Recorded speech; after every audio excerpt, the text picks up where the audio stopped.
श्री महाराज म्हणतात, परमेश्वर सर्व ठिकाणी भरलेला आहे, सर्व विश्व व्यापून आहे. मग त्याच्या अस्तित्वाची जाणीव प्रत्येकाला का होत नाही? ज्याची भावना प्रगल्भ झाली असेल त्यालाच परमेश्वराचे अस्तित्व जाणवेल, इतरांना नाही.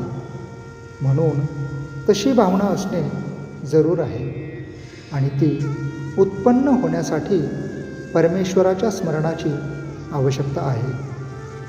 बुद्धिवाद्यांना एक शंका अशी येते की परमेश्वर हा जर बुद्धिदाता आहे तर मग दुर्बुद्धी झाली तर तो दोष माणसाचा कसा म्हणता येईल? याला उत्तर असे की बुद्धिदाता परमेश्वर आहे हे अगदी खरे, पण त्या बुद्धीची सद्बुद्धी किंवा दुर्बुद्धी का होते हे पाहणे जरूर आहे. प्रकाश, काळोख या दोहोलाही कारण सूर्यच असतो.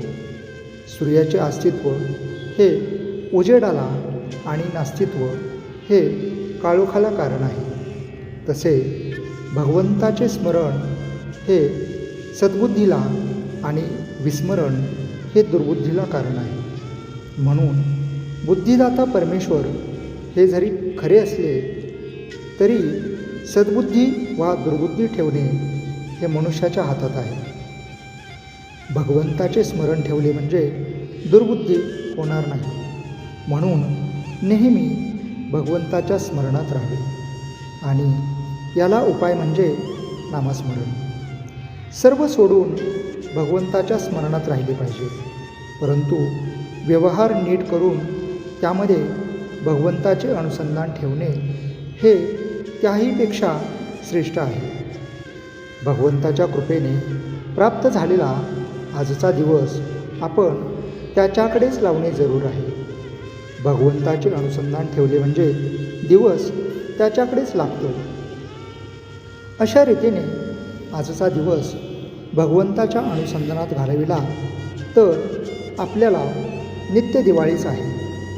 अनुसंधानात स्त्री, पुरुष, श्रीमंत, गरीब हे भेदच नाहीत. इतर साधनांनी जे साधायचे ते नुसत्या अनुसंधानाने साधते. हाच या युगाचा महिमा आहे. इतर विषय मनात न येता एकाच विषयावर मन एकाग्र होणे याला अनुसंधान असे म्हणतात. भगवंताचे अनुसंधान हेच खरे पुण्य होय.